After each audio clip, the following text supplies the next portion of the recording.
Part 4 is about self-publishing. This is your content marketing program. The value to you of producing content is that it helps you to crystallize and record your ideas and your intellectual property. It is also brand building, and the digital assets you create live in the world, working to promote your business while you sleep. Brainstorm your topics, align them with your purpose, start with 5 main themes and know which audiences they speak to. Then work to a quarterly or yearly content calendar. This example of a visual calendar could be used for a medium-sized company. It shows 16 main pieces of content per year, which would be published on your website, shared on social media, and also sent out in your newsletter. It includes digital content, but also events and presentations. Each year, you can republish the best content from previous years, as not everybody sees every post. So how long does it take to produce a blog post? It takes time to produce good quality written articles. While a subject expert can probably write a good article in half a day, for an intermediate level staff member or for a longer thought piece, allow at least a day. And don't forget all the incidentals such as finding and sizing images, formatting, adding keywords and metadata, then loading and formatting the page. A blank page can feel very intimidating, and to make matters worse, the introductory paragraph always takes the longest. So where do you start? Which point of the many is the main point to get across? Thankfully, writing is technical as well as creative. And here is a checklist of technical tips to get a framework going so you can start to get creative. Firstly, what's your angle? You're probably writing about a topic that you are an expert in. If you want to grab and hold your reader's attention, you'll need to hook them in with the very first sentence. Ask yourself, what's in it for them? Or why would they care? And begin from there. This will frame your introduction and will be what readers see on a Google search. If you're not sure whether you have a good angle, get some objective feedback from a colleague or a friend. Number 2 is know where you're heading. Map out your narrative so you know what you're going to write. Then explore your topic in all its subtlety and complexity, sentence after sentence. You can use the journalistic technique of the inverted pyramid, story structure designed to grab people's attention so that they are drawn to read the rest of your article. It starts with the big facts and follows with more and more detail. It places the most important information at the top so readers understand the main points even if they don't read the whole article. Number 3, choose the right blog length. How many words you write depends on your audience and the purpose of your blog.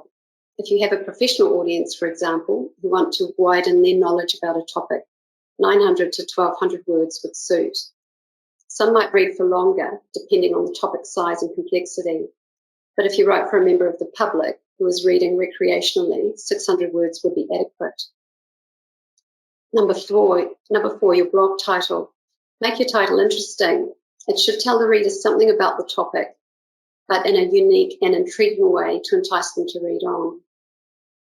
Number 5, subheadings improve readability and engagement. Many blog visitors only read the first sentence and then scan headings and links. We all do it. So for the skimmers and scanners, you want to quickly tell them what the blog is about. Make sure you use your heading, first sentence and subheadings to capture your key messages. Then they will get some value even if they don't read every word. Number 6 is your tone of voice. Be yourself, use plain English. Personal voice works best for a blog format. Use the active voice, personal pronouns, and approach the writing as if you're holding a conversation with your reader.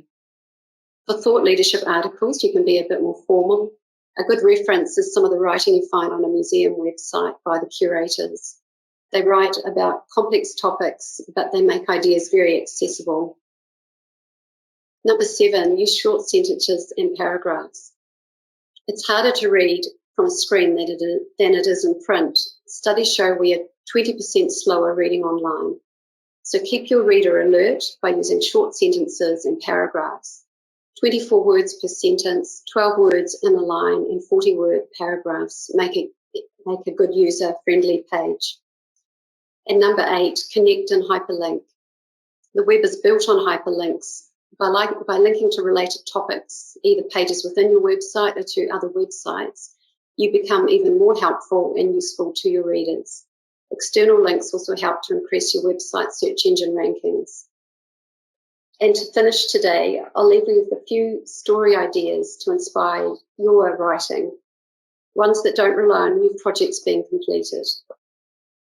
I commissioned these articles from architects and designers for the Design Guide magazine. They are articles about focused topics and ideas that give insight into different elements of the built environment. This first example is a story about colour in architecture by Katie Lockhart. She reviews 3 houses by architects with very different perspectives on colour, famous and lesser known buildings from ancient to modern. This article is about context in architecture and has 6 different authors.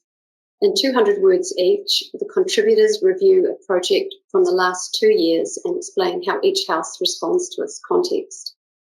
This style of content could, of course, be created from projects by the team members in your practice. It is a way to compare and contrast different site opportunities and how that leads to different outcomes, as well as an opportunity for the writers to reflect on their work and crystallise their ideas. It teaches clients about your process and the value of architecture. And the final example is an article written by Pete Bosley about high-density housing typologies. He explores these with words and with thumbnail sketches. The opportunity to illustrate blogs with models and hand drawings seems untapped. There are many readers who are very interested in process and a behind-the-scenes look at sketch design leading to a final building.